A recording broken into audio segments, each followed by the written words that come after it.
Olá, pessoal, tudo bem? Boa noite. Hoje mais uma live voltada para o combate da violência de gênero, da violência doméstica, né?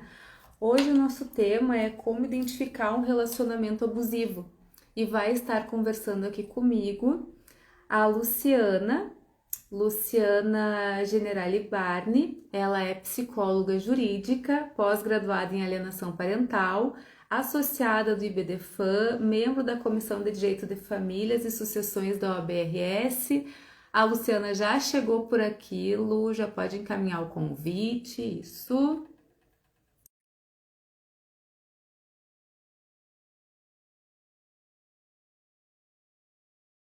Estão nos ouvindo? Olá, Lu, boa noite.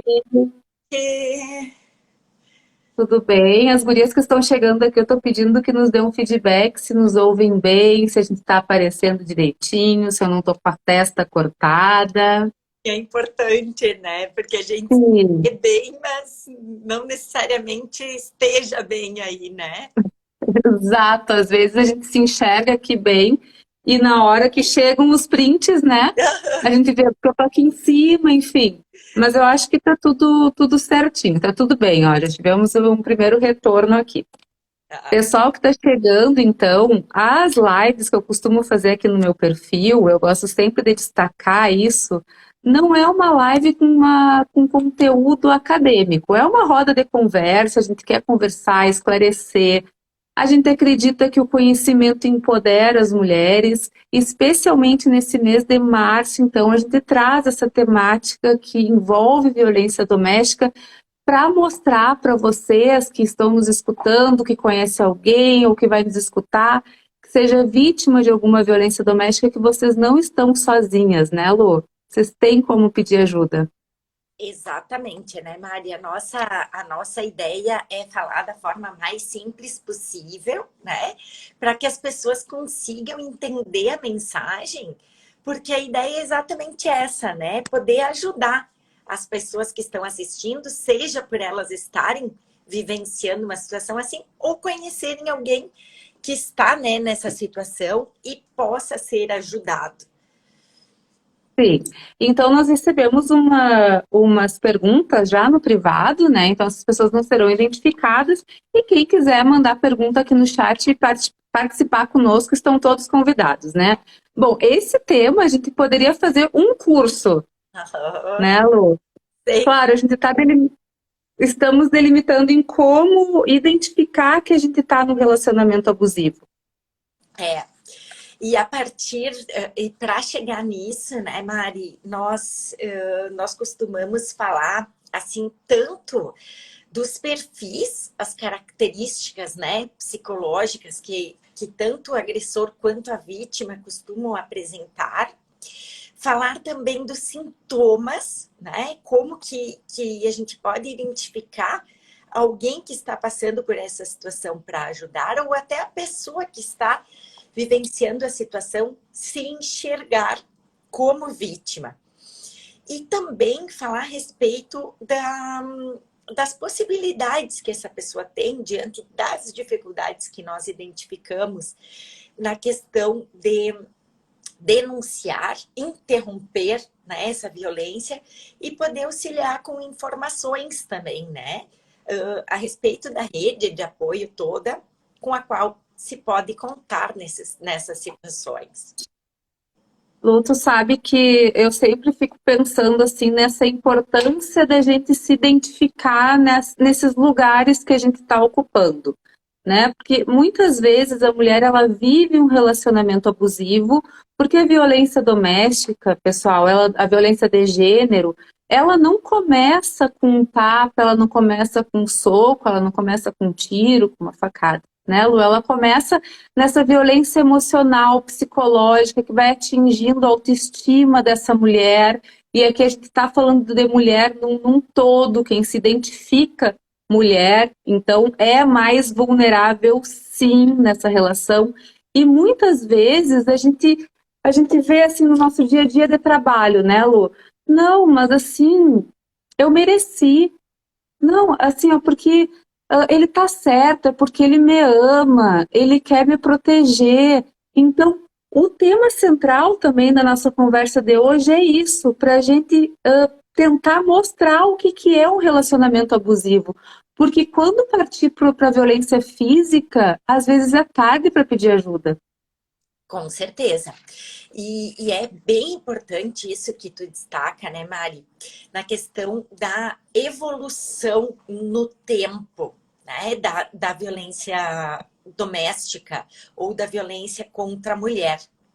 Porque, assim como a alienação parental, que é o tema sobre o qual eu mais converso, porque é meu dia a dia no trabalho, a violência contra a mulher, ela também é um processo lento e insidioso, no sentido de que, por iniciar de forma sutil, ele vai evoluindo de uma forma na qual a pessoa que está sofrendo aquela violência não percebe. E quando se dá conta, é como tu disseste, né? Já chegou num ponto em que as agressões físicas estão presentes e que essa violência, ela está naturalizada. Não só pelo agressor, que para ele, desde sempre, aquilo é normal, né? E nós podemos falar o porquê disso, mas a mulher, que é esse aspecto que tu trouxeste, né? Ela Sim. acaba distorcendo a sua própria realidade. Tanto na questão de se culpabilizar e achar que é responsável, né? Como tu disseste, é bom, eu mereço, eu mereci isso. Quanto no sentido de acreditar naquela tese do agressor de que a motivação da violência é o ciúmes. Então, que é porque a pessoa a ama, que é porque ela quer protegê-la. Então, toda essa manipulação que o agressor exerce em relação à vítima, ela acaba sendo absorvida por essa vítima que passa a adotar o próprio discurso do agressor e se colocar na posição de aceitação daquele processo. Nossa, como é parecido com a alienação parental, Lu. Muito. É muito parecido, Esse, né? Tu sabe que eu comecei a me dar conta depois daquele webinar, que inclusive a gente tratou desse assunto também, né? Tu trouxe esse assunto para nós, mas como é parecido. E aqui, no caso, as mulheres, a mulher é um ser humano que carrega culpa, né? Mulher carrega culpa em qualquer lugar que a gente vai, nós duas somos mulheres, eu tenho que me policiar, daqui a pouco eu tô com o meu chicotinho aqui, querendo me culpar por algo, e nessas situações também, mas aí já tem, né, a gente vê muito nas redes sociais, a culpa não é da vítima, mas essa vítima, para ela saber que a culpa não é dela, ela tem que se enxergar na condição de vítima, exatamente. né? E o quão é difícil se identificar na situação de vítima quando existe um vínculo emocional com o agressor, né? Porque é a mesma situação da criança que sofre violência.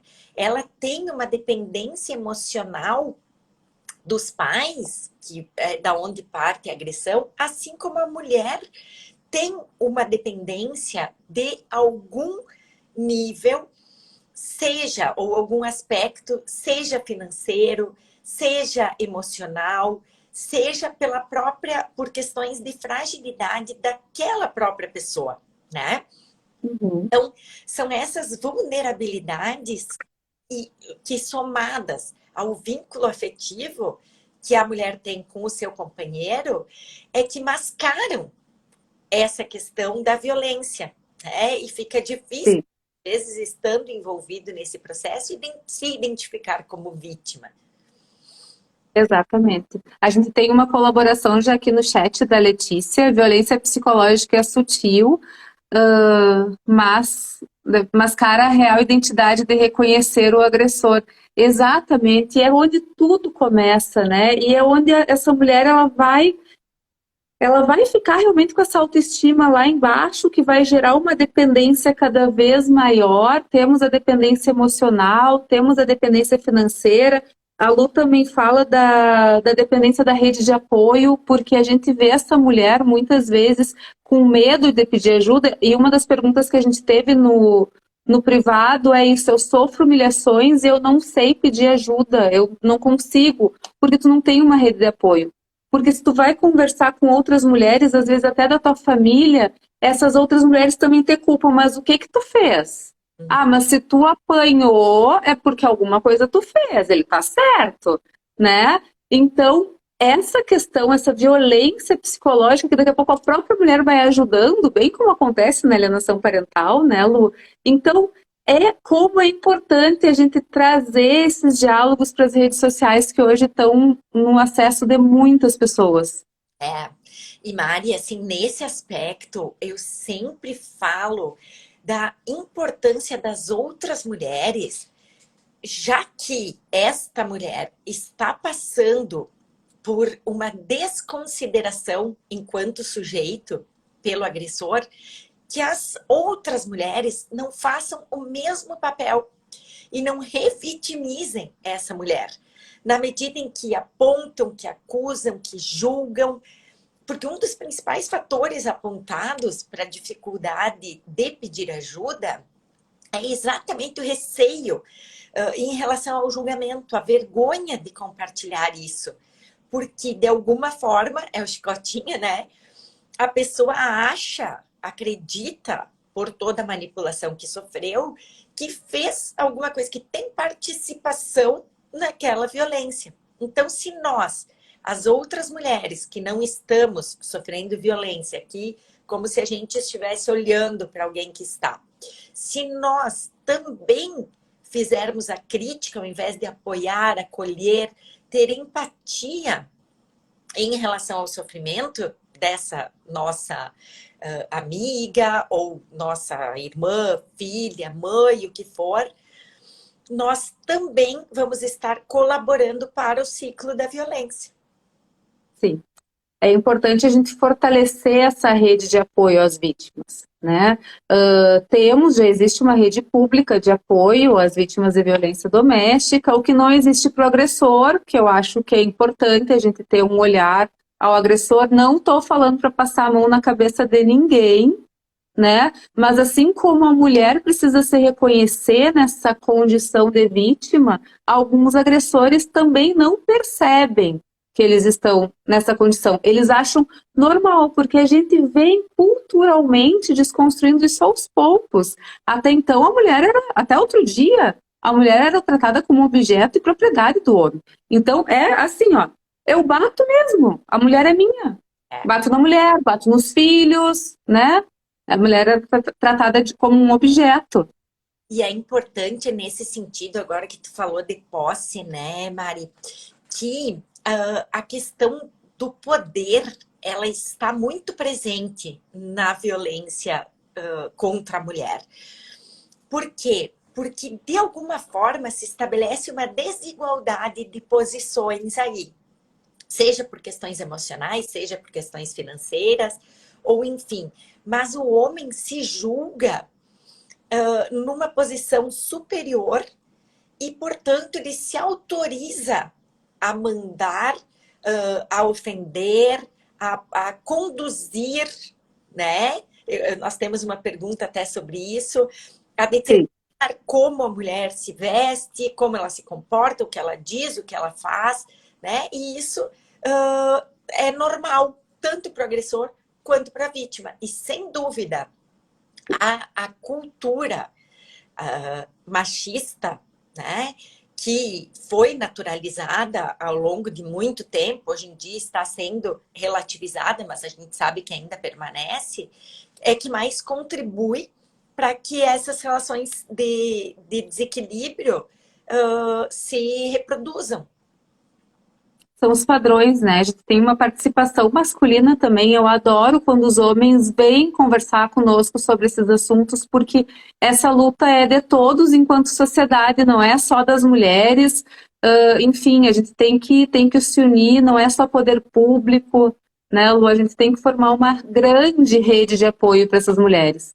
Aí o Milton, ele diz que a dificuldade de pedir ajuda se dá tendo em vista a vítima acreditar que será marginalizada. Exatamente, e isso acontece com frequência. As mulheres, quando tomam coragem de chegar na delegacia para pedir uma ajuda, essa mulher chega na delegacia, muitas vezes ela se depara com aquele ambiente frio. Já temos no Rio Grande do Sul, está mudando, temos salas margaridas, porque temos uma mulher na chefia da Polícia Civil, depois de 177 anos, a primeira mulher, né, que está chefiando, a doutora Nadine. Mas assim, então é difícil e ela chega lá muitas vezes, ela é marginalizada mesmo, ela é culpada.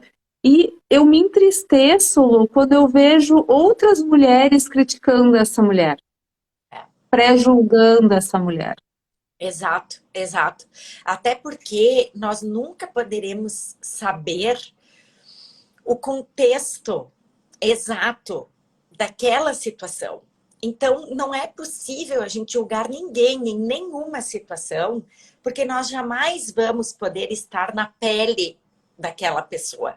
Então, só quem está vivenciando aquilo pode justificar ou, enfim, até entender o que está acontecendo.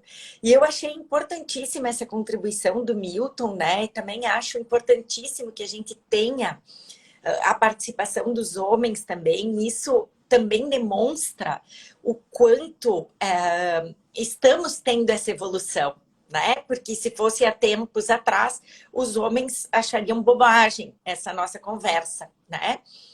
Mas eu queria acrescentar, no sentido do que ele falou, da marginalização, a impunidade. Né?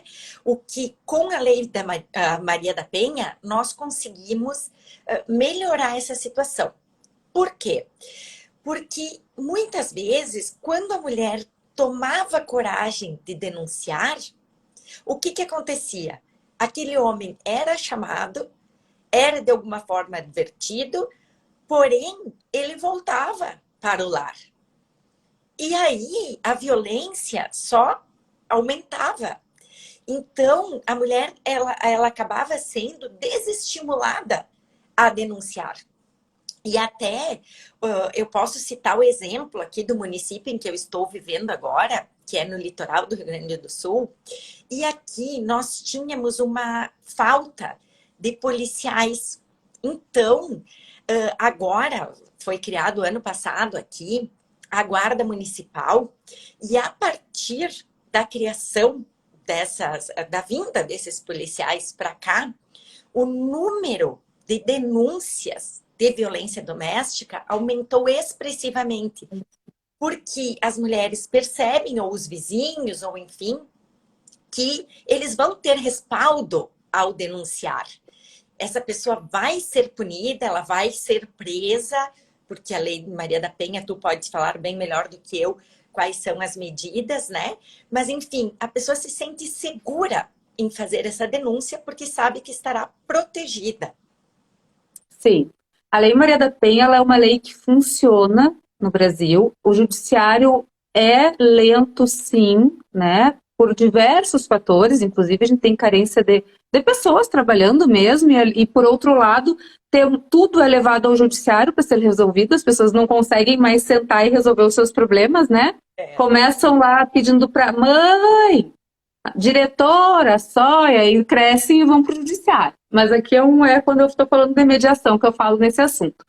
Mas essa questão, então, a Maria da Penha sim funciona rápido, as cidades aqui do Rio Grande do Sul estão se estruturando bem, e tá de parabéns pelo trabalho que presta para as vítimas, funciona. E aqui eu tenho que fazer um alerta, na verdade eu também quero falar da questão da subnotificação. Tu denunciar uma falsa denúncia de violência doméstica, isso é crime, né, Lu?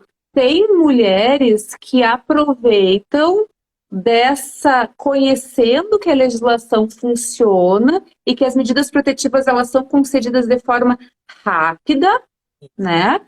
Elas muitas vezes, com outros interesses, elas mentem, porque tu não precisa de uma prova no momento que tu pede uma medida protetiva. tá? Tu não precisa de uma prova. Vale a palavra da mulher. A lei está protegendo, porque a lei quer, o Estado, enquanto legislador, quer proteger essa mulher e afastar essa mulher do agressor, então não vai ser feita a prova.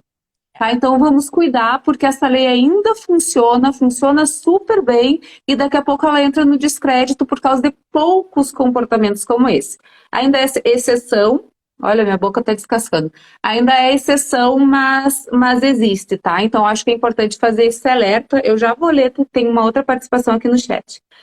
Mas também, quando a gente fala dessa questão da marginalização, e tu falou muito bem na impunidade, desse sentimento de impunidade, que até lá a lei da Maria da Penha tinha mais forte, e ele ainda existe, porque o homem culturalmente se sente autorizado a agredir, mas ele também se sente autorizado porque ele acha que não vai dar nada, né? Isso ainda existe.